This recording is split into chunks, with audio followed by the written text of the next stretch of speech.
아들은 결혼식에 저를 부르지 않았습니다. 이유는 단 하나였습니다. 제 얼굴이 부끄럽다는 이유였습니다. 하객석엔 부모 대신 하객 대행이 앉아 있었고 사람들은 부모님이 편찮으신가 보다라고 수군댔습니다. 그날 저는 집에서 남편 손만 잡고 아들의 결혼식을 상상으로만 치렀습니다. 그곳에 제 자리는 없었지만 대신 돈 주고 앉은 사람이 있었습니다. 그리고 그때 알았습니다. 제가 평생 숨겨온 얼굴이 결국 제 인생을 부정당하게 만들었다는 걸. 저는 6살 때 큰 화상을 입었습니다. 추운 겨울날 할머니 댁에서 화로에 넘어지는 바람에 얼굴 왼쪽과 목, 그리고 팔까지 3도 화상을 입었습니다. 병원비가 없어서 제대로 된 치료를 받지 못했고 그렇게 흉터는 제 얼굴에 평생 남게 되었습니다. 학교에 들어가면서 지옥이 시작됐습니다. 아이들은 저를 피했고 어떤 아이들은 대놓고 놀렸습니다. 괴물 귀신 같은 말들이 복도를 따라다녔습니다. 선생님들조차 제 얼굴을 똑바로 보지 못했습니다. 중학교 때부터 저는 머리를 길게 길렀습니다. 앞머리로 얼굴을 가리고 고개를 숙이고 다녔습니다. 고등학교에 올라가서는 마스크를 쓰기 시작했습니다. 그때만 해도 마스크를 쓰고 다니는 사람은 거의 없었습니다. 길을 걸으면 사람들이 쳐다봤습니다. 왜 저러지? 아픈가? 그런 눈빛들이었습니다.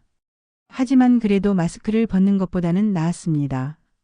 거울을 보는 게 두려웠습니다. 거울 속 제 모습이 싫었습니다. 왜 하필 저였을까? 그 생각만 하루에도 수십 번씩 했습니다. 그래도 살 수 있었던 건 가족이 있었기 때문입니다. 어머니는 제 얼굴을 쓰다듬으며 말씀하셨습니다.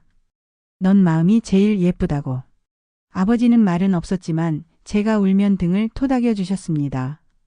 오빠와 언니는 절 놀리는 아이들과 싸우기도 했습니다. 26살 저는 작은 공장에 취직했습니다.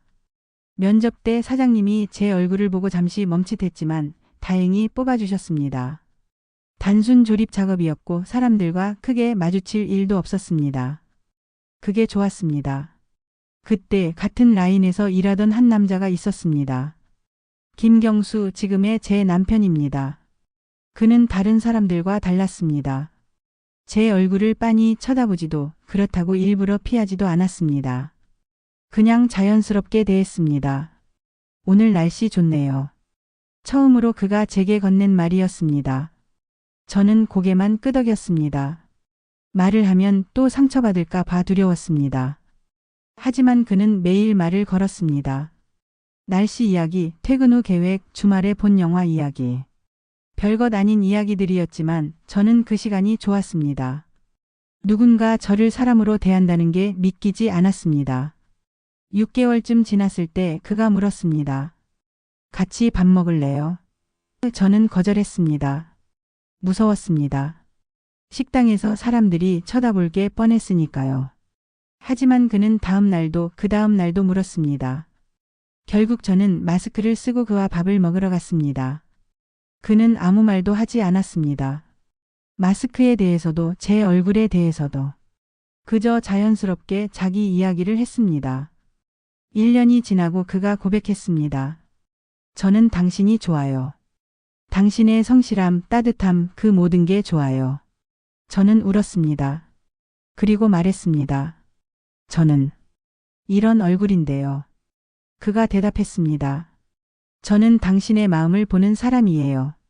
우리는 2년을 연애했고 30살에 결혼했습니다. 가진 게 없었습니다. 월세방에서 시작했고 중고가구로 집을 채웠습니다.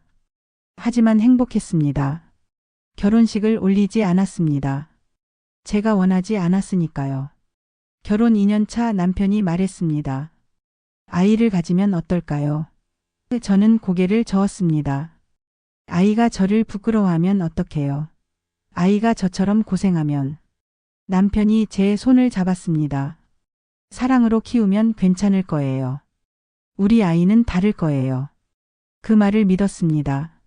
그리고 아이를 가졌습니다. 우건이가 태어났습니다. 아이는 건강했고 얼굴도 예뻤습니다. 저는 울면서 아이를 안았습니다. 이 아이만큼은 제가 겪은 고통을 겪지 않기를 간절히 바랬습니다. 우건이는 순한 아이였습니다. 잘 웃었고 제 품에서 잘 잤습니다. 저는 우건이에게 모든 걸 쏟아부었습니다. 남편과 함께 새벽부터 밤까지 일했습니다. 우건이에게 좋은 것만 주고 싶었거든요. 유치원 때까지는 괜찮았습니다. 아이들은 순수했고 저의 얼굴을 크게 신경 쓰지 않았습니다. 하지만 초등학교 입학 후 모든 게 달라졌습니다. 입학식 날 저는 마스크를 쓰고 모자를 눌러 쓰고 갔습니다. 다른 엄마들은 화사한 옷을 입고 있었고 젊었습니다. 저는 늦둥이를 낳아서인지 다른 엄마들보다 10살은 더 많아 보였습니다. 다른 엄마들이 수근거리는 소리가 들렸습니다. 왜 마스크를 저렇게 쓰고 있지? 얼굴에 뭐 있나? 우건이는 제 손을 꼭 잡았습니다. 그때는 아직 괜찮았습니다. 문제는 3주 공개 수업 날이었습니다. 저는 복도 제일 뒤에 서 있었습니다. 아이들이 웅성거리기 시작했습니다. 우건이 엄마 왜 저래? 마스크 벗어봐. 어떤 아이가 크게 말했습니다. 귀신 아니야? 교실이 웃음바다가 됐습니다. 우건이의 얼굴이 새빨개졌습니다. 저는 그 자리에서 나왔습니다. 복도에서 숨을 고르고 있는데 한 엄마가 다가왔습니다. 혹시 화상이세요? 치료 안 받으셨어요? 친절한 말투였지만 그 말이 더 아팠습니다. 그날 우건이는 집에 와서 밤늦게 방에서 나와 말했습니다. 엄마, 학교에 이제 안 와도 돼. 제가 물었습니다. 왜? 우건이가 고개를 숙였습니다. 친구들이 자꾸 엄마 얘기해. 창피해. 그 순간 심장이 멈추는 것 같았습니다. 제 아이의 입에서 나온 말이었습니다. 저는 아무 말도 하지 못했습니다. 남편이 우건이를 안아주며 말했습니다. 엄마는 너를 사랑해서 간 거야. 우건이가 울면서 말했습니다. 나도 알아. 그런데 친구들이. 그날 밤 저는 남편과 이야기했습니다. 제가 학교에 안 가는 게 나을 것 같아요. 남편은 한참을 말이 없었습니다. 그러다 조용히 말했습니다. 우건이가 크면 이해할 거예요. 저는 그 말을 믿고 싶었습니다. 그 후로 저는 학교에 가지 않았습니다. 운동회도 학예회도 졸업식도 남편 혼자 다녀왔습니다. 가끔 우건이가 물었습니다. 엄마는 왜 안 와? 저는 핑계를 댔습니다. 엄마 몸이 안 좋아서. 중학교, 고등학교. 시간은 흘렀습니다. 우건이는 무난하게 자랐습니다. 공부도 잘했고 친구들도 많았습니다. 저는 그 모습이 자랑스러웠습니다. 하지만 우건이는 점점 집에 친구를 데려오지 않았습니다. 명절에도 일찍 나갔습니다. 저와 단둘이 있는 시간을 피하는 것 같았습니다. 대학 입학 후엔 기숙사에서 살겠다고 했습니다. 집에서 통학할 수 있는 거리였는데도 그 시간 동안 저희 부부는 쉬지 않고 일을 해서 돈을 모았습니다. 우건이가 결혼할 때를 위해서였습니다. 집을 마련해주고 싶었거든요. 그러던 어느 날이었습니다. 부동산에서 연락이 왔습니다. 작은 상가 건물이 나왔다고. 1층은 커피숍, 2층과 3층은 사무실이 들어선 3층 건물이었습니다. 가격이 만만치 않았지만 10년간 모은 돈과 대출을 합쳐서 간신히 매입했습니다. 계약서에 제 이름이 적혔을 때 손이 떨렸습니다. 평생 처음으로 제 명의의 부동산을 가진 것이었습니다. 남편이 제 손을 잡았습니다. 고생 많았어요. 저는 울었습니다. 이 건물이 우건이에게 힘이 되어줄 거라고 믿었습니다. 건물을 산 후 저는 매일 아침 그곳에 갔습니다. 청소를 하기 위해서였죠. 1층 커피숍 입구부터 3층 계단까지 구석구석 쓸고 닦았습니다. 임차인 사장님들이 말했습니다. 사모님 청소업체에 맡기시죠. 왜 직접 하세요? 저는 고개를 저었습니다. 괜찮아요. 제가 하는 게 더 마음 편해요. 사실은 그게 아니었습니다. 이 건물이 너무 소중했거든요. 제 손으로 닦고 싶었습니다. 계단을 닦으면서 생각했습니다. 이 건물의 월세로 우건이가 조금이라도 편하게 살 수 있기를. 유리창을 닦으면서 기도했습니다. 우건이가 행복하기를. 그렇게 1년이 흘렀습니다. 매일 건물을 청소하고 임차인들과 인사를 나누고 월세를 받았습니다. 월세는 꼬박꼬박 통장에 쌓였고 저는 그 돈을 우건이를 위해 모았습니다. 하지만 우건이에게는 말하지 않았습니다. 우건이가 힘들 때 조용히 힘이 되어주고 싶었거든요. 우건이가 졸업하고 취직했습니다. 그리고 1년 후 결혼하겠다고 말했습니다. 저는 기뻤습니다. 드디어 우리 아이가 가정을 꾸리는구나. 상견례 언제 할까? 남편이 물었습니다. 우건이가 머뭇거리며 말했습니다. 상견례는 안 하기로 했어. 왜? 우건이가 고개를 숙였습니다. 예비 장인어른 장모님이 젊으시거든. 사진 봤는데 정말 세련되셨어. 제가 물었습니다. 그래서? 우건이가 말했습니다. 엄마 아빠랑 비교될 것 같아서. 그 순간 숨이 막혔습니다. 비교?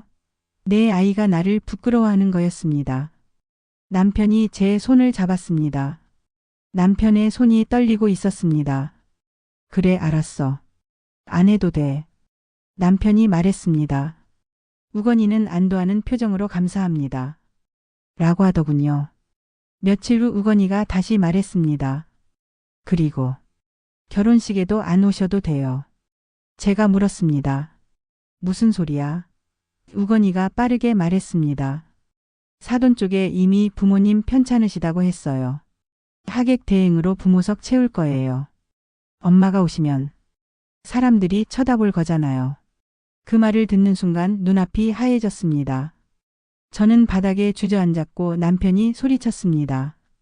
우건아, 그게 무슨 말이야? 우건이도 울먹였습니다. 아빠도 이해해 주세요. 저도 힘들어요. 근데 어쩔 수 없잖아요. 남편이 주먹을 쥐었습니다. 하지만 때리지 않았죠. 그저 조용히 말했습니다. 나가. 우건이는 그대로 나갔습니다. 결혼식 날 저는 집에서 울었습니다. 남편은 말없이 제 옆에 앉아 있었습니다. 저는 상상했습니다. 지금쯤 입장하고 있겠지. 지금쯤 서약하고 있겠지. 지금쯤 절하고 있겠지. 부모석엔 모르는 사람이 앉아 있을 겁니다. 아무도 몰랐겠죠. 진짜 부모는 집에서 울고 있다는 걸. 그날 저는 처음으로 아들을 포기했습니다. 한 달 후 명절이었습니다. 우건이가 며느리를 데리고 왔습니다. 며느리는 밝고 예뻤습니다. 저는 마스크를 쓰고 맞았습니다. 며느리가 인사했습니다. 어머님 안녕하세요. 저는 고개만 끄덕였습니다. 식사 중에 초인종이 울렸고 1층 커피숍 사장님이었습니다. 사모님 새해 복 많이 받으세요. 이거 작은 선물이에요. 남편이 받았습니다. 고맙습니다. 사장님도. 우건이가 물었습니다. 커피숍 사장님이 왜 아빠한테 선물을 드리지? 며느리도 고개를 갸웃했습니다. 남편이 말했어요. 이 건물 주인이 엄마거든. 공기가 멈췄습니다. 우건이의 얼굴이 굳었습니다. 뭐라고요? 남편이 침착하게 말했습니다. 3층짜리 상가 건물이야. 네 엄마 명의로 돼 있어. 10년 전에 샀지. 우건이가 더듬거리며 물었습니다. 왜? 말 안 하신 거예요? 남편이 대답했습니다. 말할 필요가 없었으니까. 우리가 너한테 안 해준 게 있니? 우건이는 아무 말도 하지 못했습니다. 며느리의 눈빛이 변했습니다. 그 후로 며느리가 자주 집에 왔습니다. 어느 날 며느리가 조심스럽게 말했어요. 어머님, 요즘 화상치료 많이 좋아졌다던데 한번 알아보시는 건 어떠세요? 저는 고개를 저었습니다. 괜찮아. 며느리가 다시 말했습니다. 그래도 가족 사진 찍을 때도 있잖아요. 마스크 쓰시면 좀 그렇고 어머님도 편하실 것 같아서요. 그 순간 가슴이 철렁했습니다. 배려하는 척하지만 결국 제 얼굴이 불편하다는 말이었습니다. 저는 아무 말도 하지 않았습니다. 며느리는 계속 왔습니다. 우건이도 전화를 자주 하고 연휴 때는 꼭 들렀습니다. 2개월쯤 지났을 때 며느리가 말했어요. 어머님, 저희가 1층 커피숍 운영하면 안 될까요? 지금 사장님 계약 끝나잖아요. 저희가 하면 훨씬 더 잘할 자신이 있어요. 그 순간 모든 게 명확해졌습니다. 치료 권유도 마스크 이야기도 친절도 전부 이 순간을 위한 밑그림이었구나. 우건이는 부모는 숨기고 싶었지만 재산은 필요했던 겁니다. 저는 남편을 봤습니다. 남편이 조용히 말했어요. 생각해 볼게요. 그날 밤 저희 부부는 오래 이야기했습니다. 그리고 결정했습니다. 아들에게 더 이상의 지원은 없다고. 건물도 집도 우리 부부의 노후를 위해 쓰기로. 일주일 후 우건이에게 말했습니다. 커피숍은 안 돼. 그리고 이 건물 나중에 팔아서 우리 노후 자금으로 쓸 거야. 너한테 물려줄 생각 없어. 우건이의 얼굴이 일그러졌습니다. 뭐라고요? 그럼 그동안 왜 저한테 말 안 하신 거예요? 기대하게 만들어 놓고? 제가 대답했습니다. 기대하게 만든 적 없어. 네가 혼자 그렇게 생각한 거지.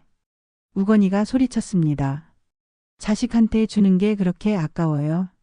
다른 집은 다 자식 주는데. 남편이 차갑게 말했어요. 네가 우리한테 해준 게 뭐가 있는데? 결혼식에 못 오게 한 부모한테 뭘 바라는 거야? 우건이가 얼굴이 빨개져서 말했습니다. 저도. 제 인생이 있잖아요. 엄마 얼굴 때문에 제가 얼마나 놀림 받았는데. 학교 다닐 때 친구들이 얼마나 놀렸는지 아세요? 남편이 대답했습니다. 그래서 엄마가 학교에 안 간 거잖아. 내가 창피하다고 해서. 그 마음 얼마나 아팠겠니? 그래도 엄마는 너 원망 안 했어. 매일 새벽에 일어나서 너 밥 챙기고 학원비 벌려고 밤늦게까지 일했어. 우건이가 울먹였습니다. 저도 힘들었다고요. 제가 말했습니다. 너만 힘든 줄 알아? 엄마는 평생 이 얼굴로 살았는데 네가 힘들면 말을 했어야지. 그냥 숨기고 창피해하고 결혼식에 못 오게 하고. 그게 자식이야. 우건이가 소리쳤습니다. 그럼 어떡하라고요?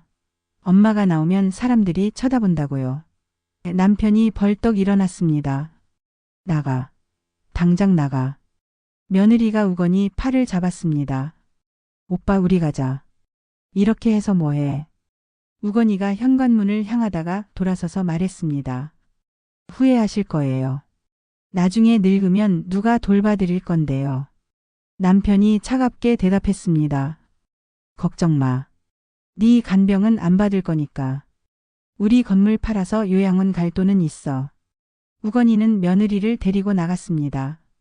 현관문이 쾅 닫혔습니다. 그게 마지막이었습니다. 그 후 석 달 동안 우건이에게서 연락이 없었습니다. 저는 매일 건물에 나가서 청소를 했어요. 예전과 똑같이. 하지만 마음은 달랐습니다. 예전에는 우건이를 위해 닦았다면 이제는 저를 위해 닦았습니다. 지금 저는 마스크를 쓰지 않습니다. 밖에 나갈 때도 사람을 만날 때도. 처음엔 떨렸어요. 사람들이 쳐다봤습니다. 하지만 괜찮았어요. 숨지 않기로 했으니까. 부끄러워하지 않기로 했으니까요. 주말이면 남편과 함께 봉사활동을 다닙니다. 요양원에 가서 어르신들 말벗이 되어드리고 무료 급식소에서 배식도 합니다. 어떤 할머니가 제 손을 잡고 말씀하셨어요. 참 따뜻한 손이네요. 그 말에 울컥했습니다. 누군가 제 내면을 봐준다는 게 이렇게 고마운 일인지 다시 깨달았습니다. 아들을 잃었습니다. 하지만 저 자신은 되찾았습니다. 평생 숨어 살았지만 이제는 당당합니다. 제 얼굴은 부끄러운 게 아니었습니다. 제 인생도 부정당할 이유가 없었습니다. 가끔 우건이가 생각납니다. 그래도 미워하지 않습니다. 그저 안타까울 뿐입니다. 진짜 부모의 사랑이 무엇인지 아직 모르는 그 아이가 언젠가 우건이도 깨닫게 될까요? 사람의 가치는 겉모습이 아니라 마음에 있다는 걸. 그때쯤이면 저희는 이미 늙어 있겠죠. 그래도 괜찮습니다. 저는 이제 저를 사랑하니까요.